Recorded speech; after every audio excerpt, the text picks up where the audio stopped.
Hi, everyone. I hope everyone can hear me okay.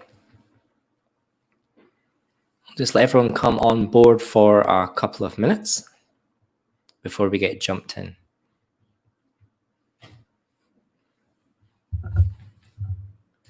Let's see who we've got on board today. Let me know if you can hear me okay. John, you're welcome. Glad to have you on board. Jean, a regular, hi to yourself. Good to have you join me today. I feel a lot better today, thankfully. So hopefully my my voice won't be as croaky as it was for last time.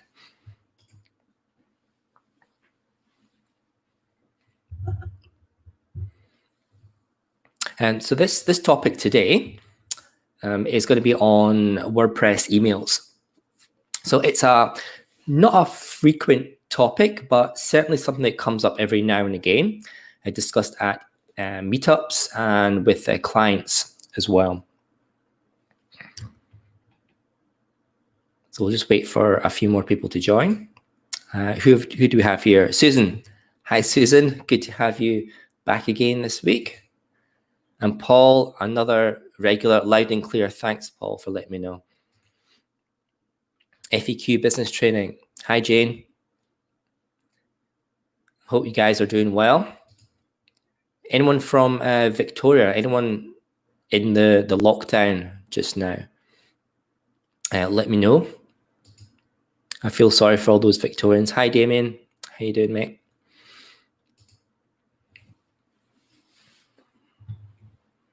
Alan, a regular. Good to have you on board. Okay, we'll just get another minute or so, and then we'll dive into it.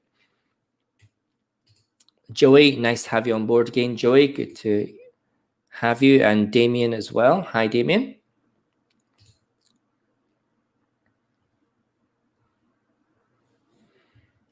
Okay, let's jump into this one. I think there we go. Make it big. Oh, did you guys hear the intro, by the way? Did the music come across?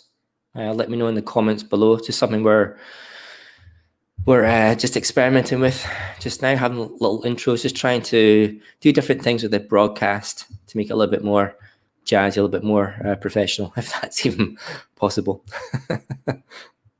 Okay. Oh, nice intro. Thanks, Jean. So it did work. It's difficult to tell with because I got everything muted here because you don't want feedback to come through the microphone. So that's great. Thanks for letting me know. Susan just logged in. That's okay. That's okay. I'll play it next week. You can let me know. Okay, let's get into this. I don't want to waste anyone else's time. Right. So welcome to WPQuickies series. So these are bite-sized WordPress tips and tricks in 30 minutes or less. And today we're going to look at how WordPress sends emails and how we can change the default behavior of WordPress to do that. Why you'd want to do that and basically how. Okay. Yeah, so before we start, please click on the subscribe button down below and click on the bell, and that'll make sure that when we do broadcast, you get a little notification when we're online, just in case you miss the emails that come up. Okay, so roughly what we're going to look at today is how WordPress sends emails. This is going to get a little bit technical. I've tried to make it as beginner level as possible, but I really want to explain the process of how WordPress sends emails out so that you get an understanding as to why you would want to maybe bypass that and use something else. So in that explanation, we'll talk about maybe why some emails can go missing sometimes. We're going to look at something called an SPF record, and you might not know what that is. You might never have heard it, but that's okay. We'll cover that today. And then specifically, we're going to look at a WordPress plugin called WP Mail SMTP. Which is one of the most popular plugins for sending emails out from WordPress. So let's dive in. Just another couple of hellos. Alex heard some music, and Lynn says hi. Hi, nice for joining us, Lynn. Thank you. Okay, so how WordPress sends emails. So I did a little PowerPoint stuff a couple of days ago, and I've not used animations in a while, and I thought, yeah, let's use some animations and jazz things up. So apologies if your eyes bleed, but I was having a little bit of fun, so hopefully you do too. Okay, so we're talking about WordPress, and we're talking about WordPress sending emails. So obviously we're going to have like a WordPress component in there. So the first part of this is obviously WordPress. So when WordPress sends an email, what it does is it uses a function, a WordPress function called WP_mail. Now, you don't need to know what that is. If you don't do any PHP programming, that's okay. I'm just kind of mentioning this so you understand the top level process of how WordPress goes about sending an email out to the big bad world. Okay, so we have WordPress. It uses its own native WordPress function called WP_mail. What that does is it's actually a wrapper for a PHP function. Now, PHP is a language that WordPress runs on. So I've kind of stacked them under each other so you kind of see where the process is going. So you've got WordPress in the top, which runs on top of PHP, which is down below. So when WordPress sends email from that WP_mail function, it has a PHP function underneath it that's wrapped around that. And it uses something called fsock open. And I'm not going to get into that, but basically it's a way of opening a connection to a mail server or any other server. So when it's passed to PHP, PHP does that connection, and it basically sends that information to the server machine. Now, the web server can be a virtual server, a VPS, or it can be an actual physical server. But when I'm talking about server machine, I'm talking about the machine that's running your WordPress web server, the MySQL server, and everything else on that machine. So we're at the machine level here. So I've moved from WordPress down to PHP, down to the machine level. Okay, so when the machine is starting to look to send emails, it looks up some records that it has on this server, and they're called MX records. And it's in the DNS of the machine, and it's basically mail records. There's all different types of records that a machine can have with DNS. We call A records, which links to the web server, and there's text records as well that you might use to connect with Google and other services. But for mail, the server needs to know where to send its email to, and these are detailed in the MX records or mail records for that machine. So in this process of sending emails, we've gotten from WordPress down to PHP, down to the server. The server needs to know where to send emails, so it looks up this information in MX records. And then it sends that information to something called a send mail, which is a server service, a daemon, we call it. And that's the server service that's responsible for actually sending that email out from that web server. So we've gone through that whole flow. So once it's got to the bottom there, usually what you'll find is that email is sent from that WordPress web server, the web server that's running WordPress on it. It's sent out from that server into your hosting company's email system. Now, it could be like multiple servers, it could be hardware, but basically, you know, the web hosting company will have their own internal email servers that process the emails that go through the system. So they'll be looking for things like spamming, they'll be looking for malware, they'll be looking for virus scans, all that sort of stuff that happens. But eventually what's going to happen is the hosting company themselves, they're going to have some sort of service that sends it out into the internet. So we're calling that here the hosting company email service. So we've got the the hosting company email system, which is all the servers that handle the routing of the email. But eventually it comes to the end where it needs to pass it out to the internet. So we're calling that the hosting company email service. And then that passes that out into the internet, which then sends it to the receiving mail server. So that's the rough, very, very basic high-level method that WordPress sends out emails. So from WordPress, it goes through PHP, it then goes down to the low-level machine. The machine has records as to where it needs to send it in the next chain, which is done by a server service called SendMail usually, which sends out to the internal hosting company's email system, which routes it all the way through to the end service, which is responsible for sending out to the internet, which then hopefully gets to the receiving mail server. So let's look at points of failure. So the reason why we're looking at this topic today is to understand why sometimes WordPress emails fail. Okay, so let's look at the structure again. This is the whole structure laid out here. So what we're going to assume here is that WordPress, PHP, and the server are running, okay? So we're not going to include these in a point of failure, because if your server goes down, then it's not going to be able to send out emails anyway. So let's assume for this talk that WordPress, PHP, and server are all up and running, and so they are not going to be a point of failure. Okay, so let's look at different areas where emails can get can go missing. So the first one is MX records. So if you're ever on your web server and you probably log into like the hosting company, you might have cPanel or Plesk or some other way to manage the server process, like control panel and things like that, FTP users. There's also an area called DNS zone or advanced DNS zone, and that's where the server itself keeps all its records as to where it needs to go to look at the web server, the mail server, and all that sort of stuff. So it could be that the MX records on that server are not configured properly, or you might have went in and tried to change things. So that's definitely a point of failure. So we're talking about the web server that hosts WordPress. When it comes to sending emails, MX records might not be set properly, or they could be misconfigured, or they could be corrupt, or whatever other reason. But that is definitely a point of failure. And if that server doesn't know where in the next chain to send the emails, then the email is just going to sit on that particular server and not go anywhere. So certainly a point of failure there. Another point of failure could be the SendMail service. It could be something else, but it's usually SendMail. So that could have stopped. It could have crashed. And that's quite common. Things do crash in servers. You can have the web server crash, you can have the database server crash, and yes, certainly the mail server can crash for whatever reason. So that definitely could be a point of failure. And again, we're still in this orange stack where WordPress lives. So if the send mail server goes down, then again, the emails are going to sit on that web server and not go anywhere. So certainly a point of failure there. A third point of failure could be the hosting company email system. So this is where it's being passed from the server that WordPress is sitting on, and it's now within the internal email servers for the hosting company.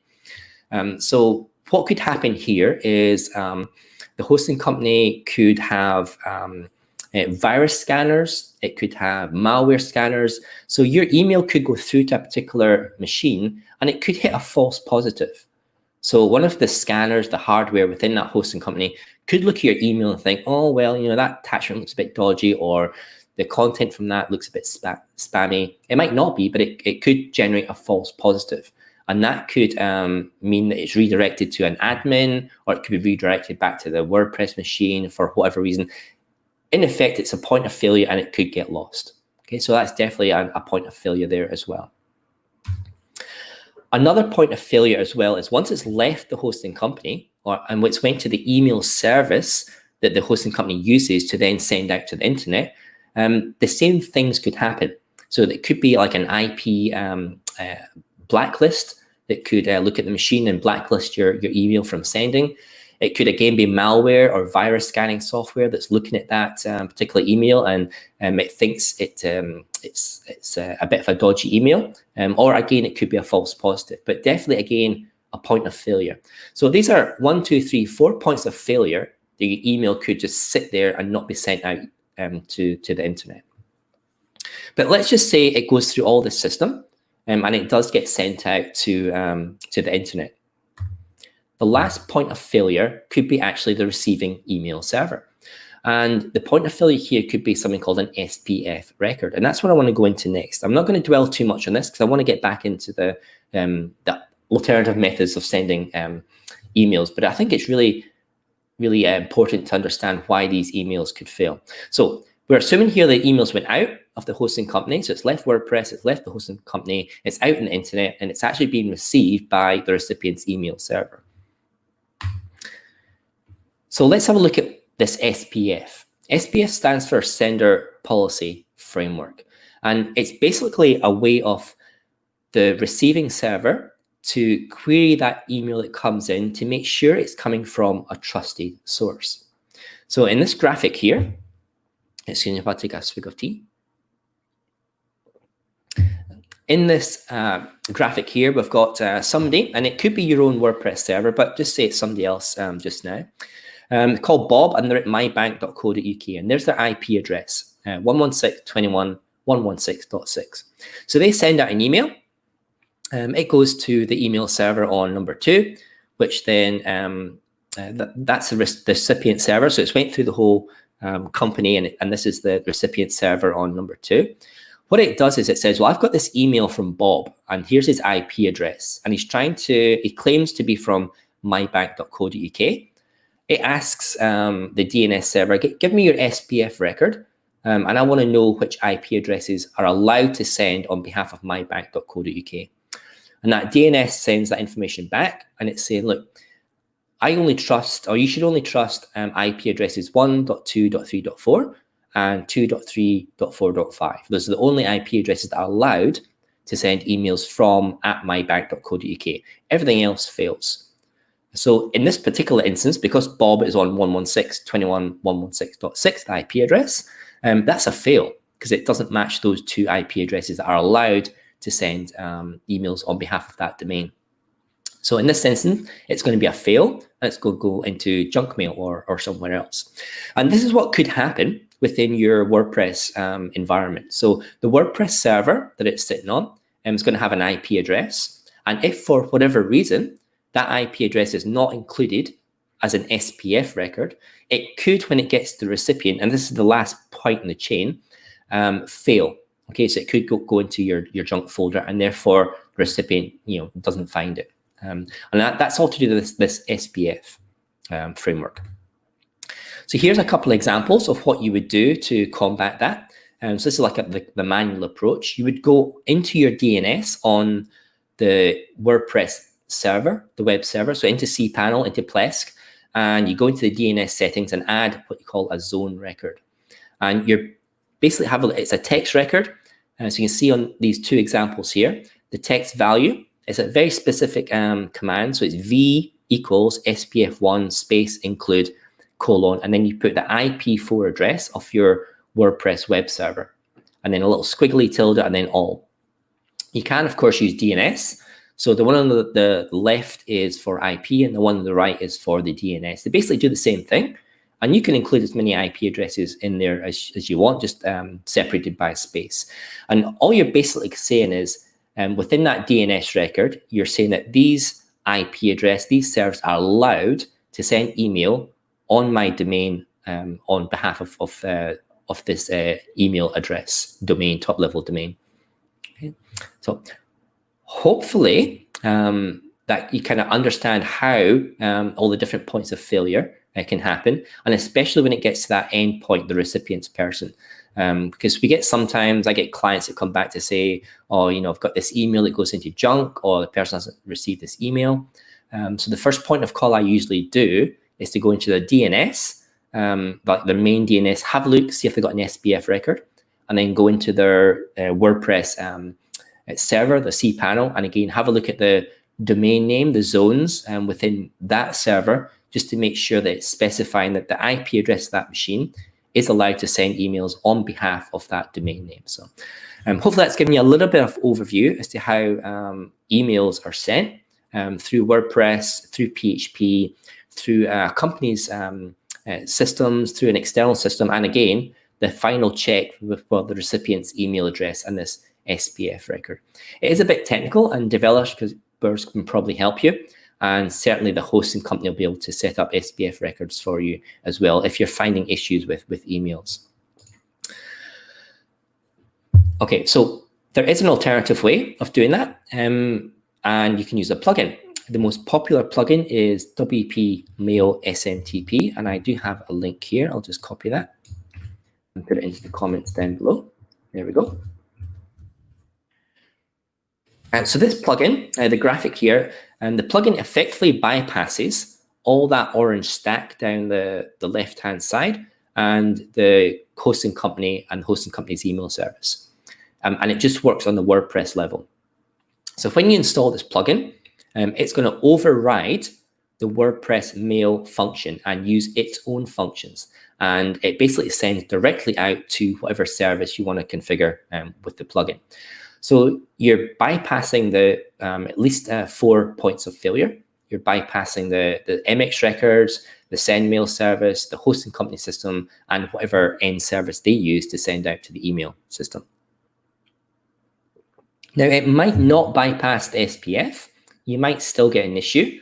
However, it's kind of rare when using this plugin, because you're actually, when you install this plugin, you're sending from a known email service directly out into the internet. So it should be all encoded properly. It shouldn't have the IP address issue because it's not really coming from the server. It's coming from your external service that you're configuring with the email system.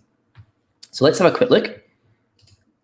So it bypasses all that stuff, and so you're simplifying the whole process of sending emails out. So this is the plugin here. So it's WP Mail SMTP plugin. It's totally free, and it's on the WordPress.org plugin repository. So I'm just going to stop my screen just now, and I'm going to share out a tab which should have the plugins in there. Let me just see. There we go. Hopefully you can see that. I'll just check my screen to make sure. Yep, that looks good. In fact, I'm going to make that full screen just so you can see it a little bit better. Okay, so I've got the WP Mail SMTP plugin installed. Now, there is a free, obviously the initial version is free, but then you do have a paid version as well. So you've got some services that you get for free, and then some you have to pay for. But in general, there's not a lot of settings, and this is why it's really quite popular, is that it's really easy to set up. So in the general settings here, you have a from email that you want to be sent out from. You really should be using the domain name that matches the WordPress instance, just to make things really simple. Like, don't put your Gmail in there or some other crazy domain. Make sure it matches the WordPress website that you're sending it from. You can have a from name as well, and that's what comes in past the email address in your inbox. And down the bottom here, you can see the particular different services that are available. So by default, it is going to use PHP. So when you install the plugin, by default, nothing will change unless you configure it. So it's just going to use PHP, the same initial graphic that I used, that WordPress sends PHP, goes to the server. So it's nice in that you install the plugin, it doesn't change anything straight away. You've actually got to make a change in order for something to change, if that makes sense. Okay, so here are the options. You might not have heard of some of these, but they're definitely really kind of popular email sending services. Some are paid, obviously, and some are free. So one here is SMTP.com. Again, that's an email service. So you'd sign up with them, maybe pay for them, and then here you get an API key from your settings and a sender name as well. So very, very simple to send from that. Peppy Post, I've not heard of them. But again, all you require here is an account with them. Go into your settings and find your API key, and they'll be able to set you up with that. Copy that in, and you're all good. And it really does make this whole system really, really, really easy to do. So Sendinblue, and that's quite a popular one in the States for sending emails. But I guess the real big popular ones are Mailgun. Mailgun I use with my clients quite a lot. I used to use SendGrid here, but SendGrid's SLA, their uptime, is 99.9, I think. And Mailgun is 99.99, which means you're getting that extra uptime of guarantee. So I like to use Mailgun. It is a paid service, but you know, when you're sending out emails with these services, they're really, really low cost. Like, you're talking a few cents per 1,000 emails that you send. So it's not going to break the bank unless you're sending millions of emails at a time. And again, very simple. So once you sign up for something like Mailgun, in the back end in your dashboard, you'll have your API key from there. And look, there's instructions here. It says get private API key. You click on that and it'll take you out to documentation. It'll show you exactly where to get that key. The domain name that you've configured with Mailgun, which will be your email domain name. And you can choose some regions here.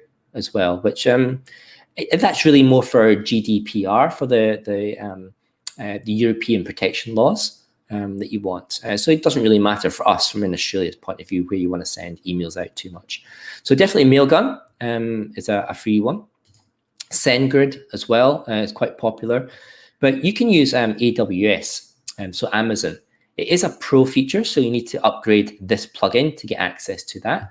But to the Amazon SES mailer, and that's like really high volume emails for real low cost. So you're definitely worthwhile checking that if you're going to be a high volume emailer.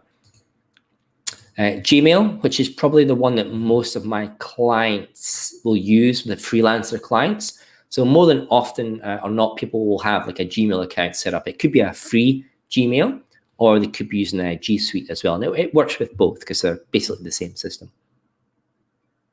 So this is the one that I use personally on my websites. So again, there's a documentation here, and it'll tell you all the steps. So click on this link here, and it'll tell you all the different steps that you need in order to populate these fields here. But essentially, you're going to need an API key, which is a client ID and a client secret ID to pop in there from your Gmail account. Once that's done, you'll save setting, it'll authorize. And then when you're sending out emails from WordPress, it will send it through your Google email account, which is great. Now you can do the same for Microsoft, but it's a pro account. So you need to upgrade this plugin. But if you've got some other system, just say you've got another legacy email system that you use, that you don't want to pay for anything else, you've got it all set up, then you can use this plugin to connect to that. And here it's very simple. It just asks for the host. That could be the DNS name or the IP address. If you want to use encryption, SSL or TSL, then it sets the port number equivalent for that, or you can use your own port number. And then you just have a username and password to connect to your service. So this plugin really does cover all those basics, and it really it bypasses that whole WordPress server trying to send emails out and all these different points of failure. So I would highly recommend that you switch over from using WordPress natively to send emails out to this service as well. It's going to really simplify things, and it's going to make sure that emails get to where they are on point all the time. There's a few other things in here. So there's an email test. And so once you configure the plugin, obviously you want to make sure that it's sending stuff out. So there's a quick test here. You can just send a test email for that, just to make sure it's running through this external service. There's an email log as well. I think this is a pro version. Let's just see. It's a bit slow because it's running on a development server. Yeah, so this is a pro version. So if you want to keep email logs within your WordPress system, then that would be an upgrade, a pro upgrade. I would suggest maybe not keeping logs, especially if you're a high volume emailer, because that's just going to be more stuff within your WordPress database and tables that's going to slow down your website as well. Email controls. Let's have a quick look at what's in here. Okay, so this is a pro version as well. And this allows you to change notifications that are sent to you as an admin as to different things. So maybe an email has failed and you want to send an email to yourself to say that these emails have failed. You can do that. And you can do reporting and change the way that emails are sent on a kind of a role and an admin base as well. So if you want more control over how emails are sent and who gets notified, you can upgrade to the pro version of this plugin. Let's have a look at the MISC.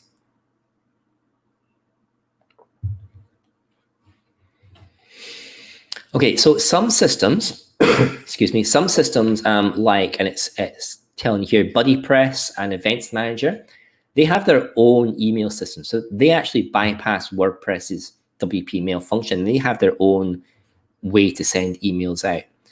So you can disable those emails and try and send them through this plugin itself, and it'll try and do that. You can hide announcements. You can hide delivery errors as well. And again, there's a check here for getting rid of everything if you want to uninstall. So I really like this plugin because it's super simple. There's not so many options that you can go wrong. You just basically set your email address, choose which service you want to use, like Gmail or SendGrid, configure that, save it, and that's it done.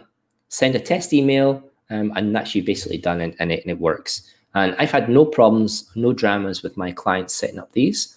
for all the different services, as opposed to other clients who have tried to send stuff, just using WordPress, and then again they get into that situation where emails go missing, people don't receive them, and they're like scratching their heads to go, well, what's happening in this instance. Okay, let's go back to a PowerPoint. There we go. Put me on the screen.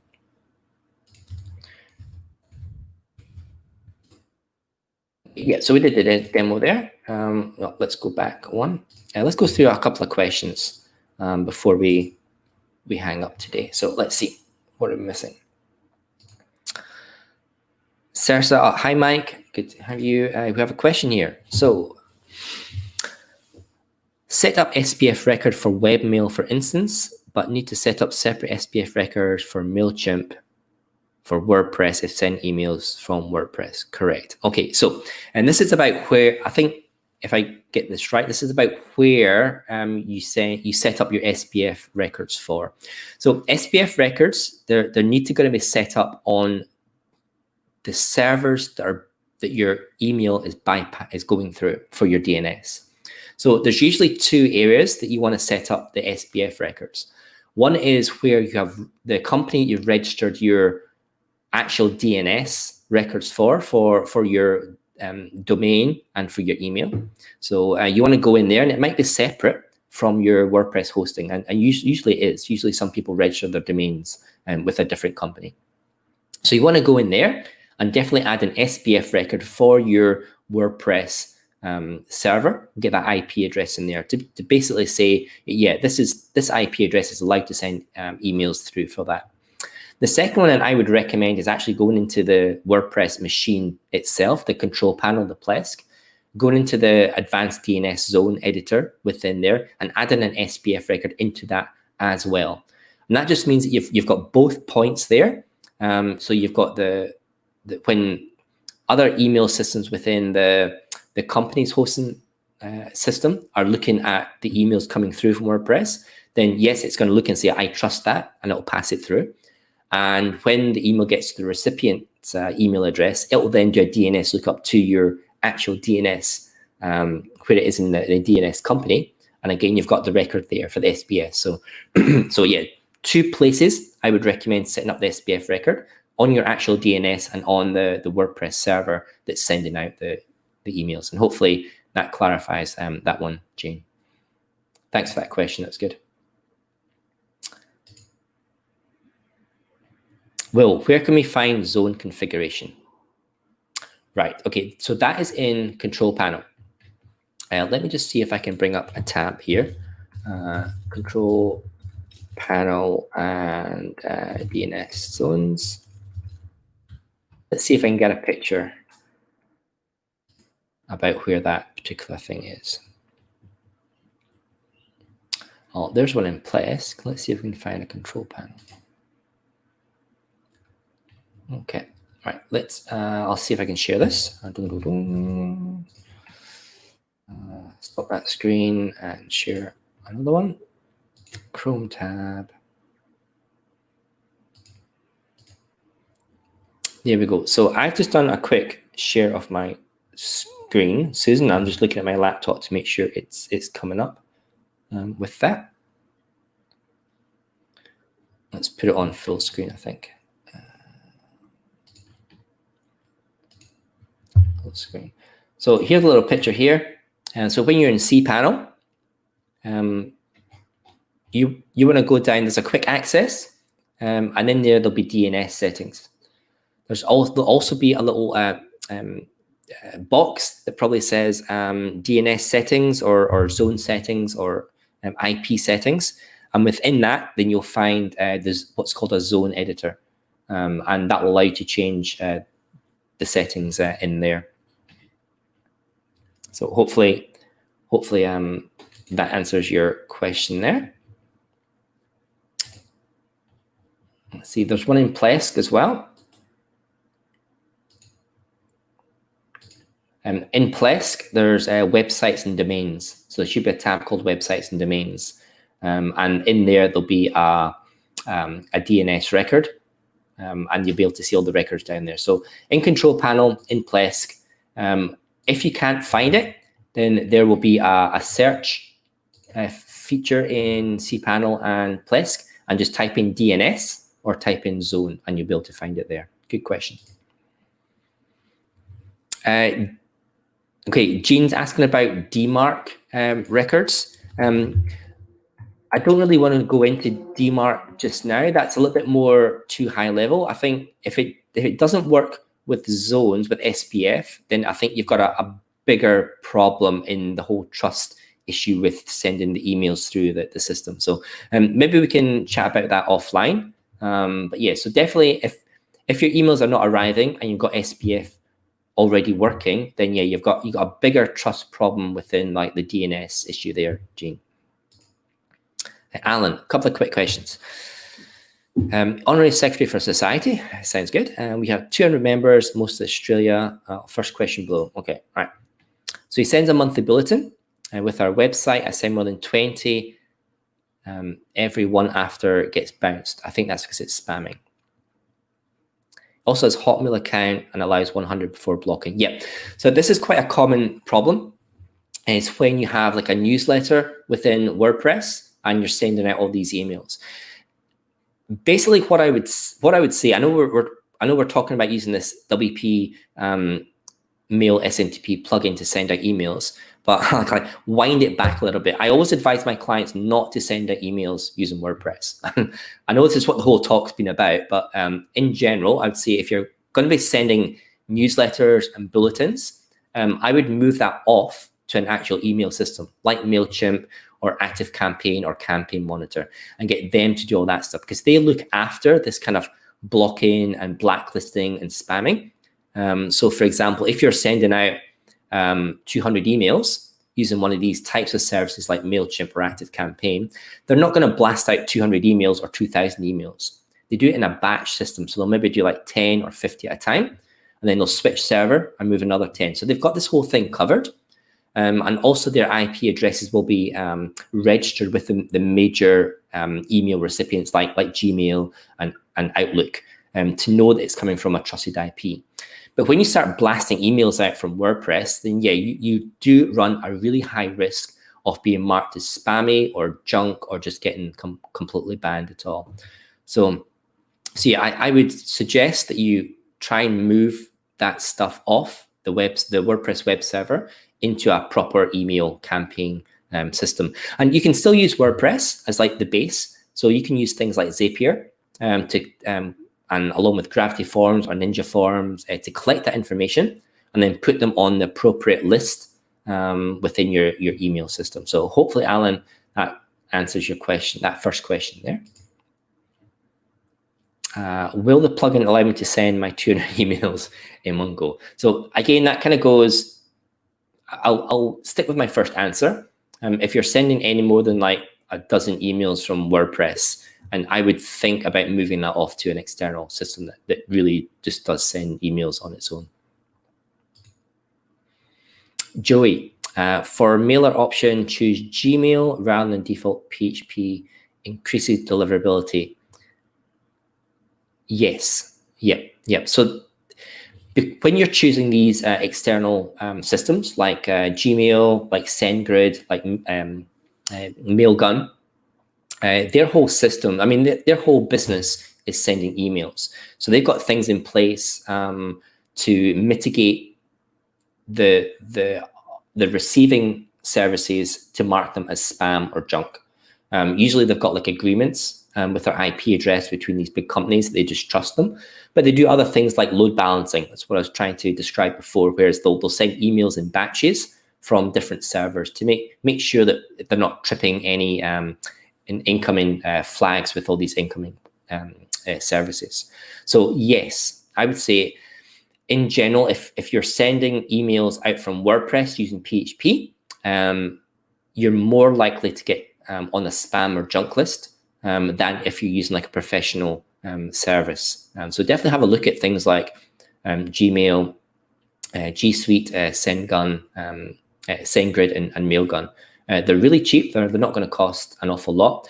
And usually you'll find if you sign up for the basic plan, you'll get like a minimum number of credits per month that you can send for free. Then anything over that, you'll start incurring a cost. So there might be like up to 2,000 or 5,000 free emails. Well, not free, but emails included within your subscription plan per month. And it's not a lot. It's not a lot of money. So let's see if there's any other questions. I think that's it. Okay. Any more? One more. Alan. So he's already set up a MailChimp account but hasn't started using it.